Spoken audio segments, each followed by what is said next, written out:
अब ये पूरी स्तुति तो बहुत विस्तृत हो जाएगी, हम थोड़ी सी बात कह देते हैं। भीष्म पितामह ठाकुर जी से कह रहे हैं, हे ठाकुर जी, मैं प्राण त्यागने से पहले अपनी अंतिम इच्छा पूरी करना चाहता हूं। भगवान बोले, क्या है तुम्हारी अंतिम इच्छा? बोले, मेरी एक बेटी है, कुंवारी है, उसका ब्याह करना चाहता हूं। भगवान बोले, पितामह तुमने तो ब्याह ही नहीं किया, तुम्हारा तो विवाह ही नहीं हुआ, फिर बेटी कहां से हो गई तुम्हारी? भीष्म पितामह कहते हैं, इस संसार में हर व्यक्ति को आपने एक बेटी दी है, और उस बेटी का नाम क्या है? मति। ये कुंवारी है। इधर देखिए, बहुत ध्यान से सुनिएगा। ये बेटी कैसी है? मति रूपी बेटी कुंवारी है। इसको पसंद तो बहुत आते हैं, पर टिकती कहीं नहीं है। कभी जबलपुर का धुआंधार घाट बहुत अच्छा लगने लग जाता है, तो हर शनिवार को पहुंच जाते हैं वहीं पे, और फिर कुछ दिन हर शनिवार जाते जाते 2-4 शनिवारों के बाद अब मन भर जाता है इसका, फिर ये दूसरी जगह ढूंढती है, तब ये बेड़ा घाट चुन लेती है वहां। अब मैं तो अच्छी अच्छी बातें बताऊंगा मंच से, पर मती तो बहुत बहुत जगह भ्रमण करती है। कभी इसको गोलगप्पे अच्छे लगने लगते हैं तो वही पाती है, कभी इसको बड़ा पाव बढ़िया लगता है तो वो पाती है, कभी इसको पिज्जा अच्छा लगता है वो पाती है, कभी इसको दही बड़ा अच्छा लगता है तो वो पाती है। एक जगह स्थिरता नहीं है। कभी इसको कोई देश अच्छा लगता है, कोई शहर अच्छा लगता है, कोई व्यक्ति अच्छा लगता है। कभी कोई गांव की सुंदरी भा जाती है, उससे ब्याह करने के लिए माता पिता के पास जाता, हमारा ब्याह करा दो इसी से, और फिर ब्याह होने के 2-3 वर्ष बाद फिर इस मती का मन भर जाता है, फिर कोई और प्रिय लगने लगता है, और फिर सर्वनाश की ओर ले जाती है। हमारा ब्याह भी हो जाएगा, हमारा जीवन भी प्रारंभ करा देगी, हमको सब जगह ढकेल देगी, लेकिन खुद कुंवारी रहती है, कहीं एक जगह टिकती नहीं है ये मती।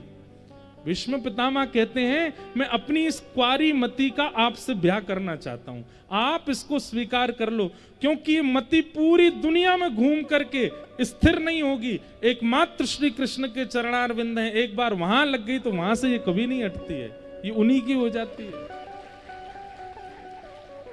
गिरधर छवि पे अटक्यो मेरो मन, गिरधर छवि पे अटक्यो, सजल श्याम घन वरण लीन है, सजल श्याम घन,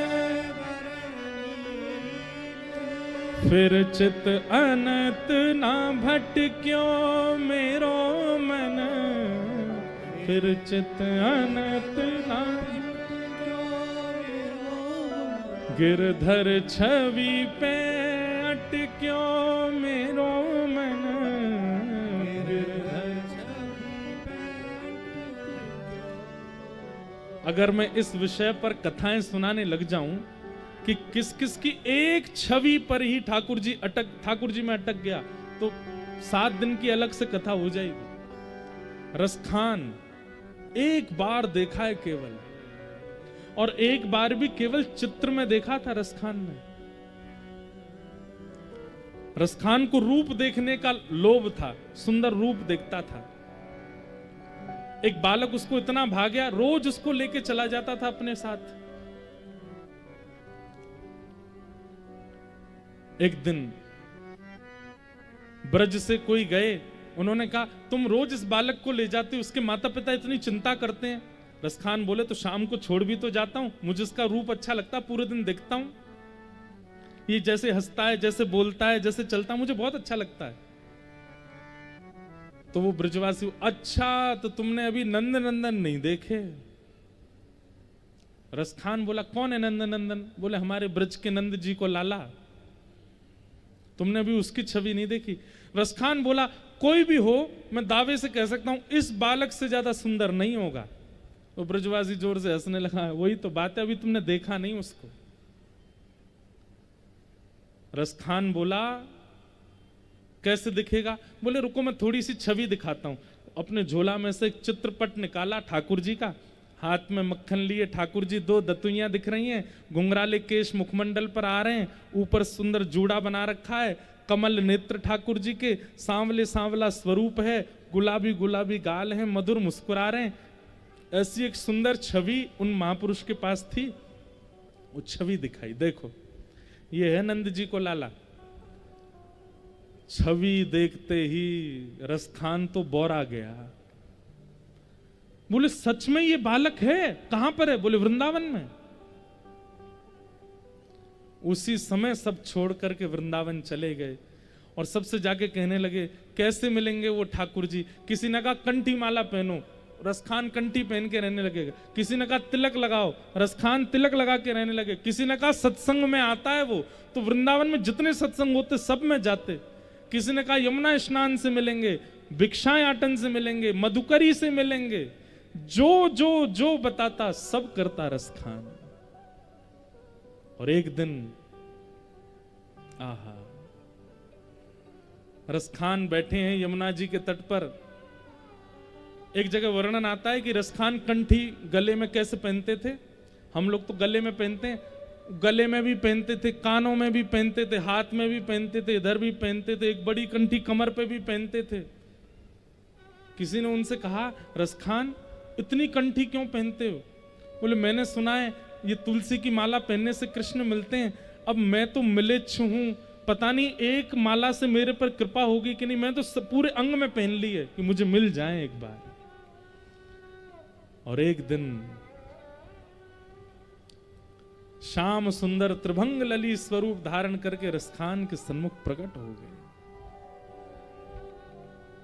वो छवि देखते ही हाथ कांपने लगे, नेत्रों से अश्रुपात होने लगा, मुखमंडल बोल नहीं पा रहा है। और तभी वृंदावन में एक अद्भुत प्रेम लक्षण भक्ति वाले श्री रसखान का प्रादुर्भाव हुआ।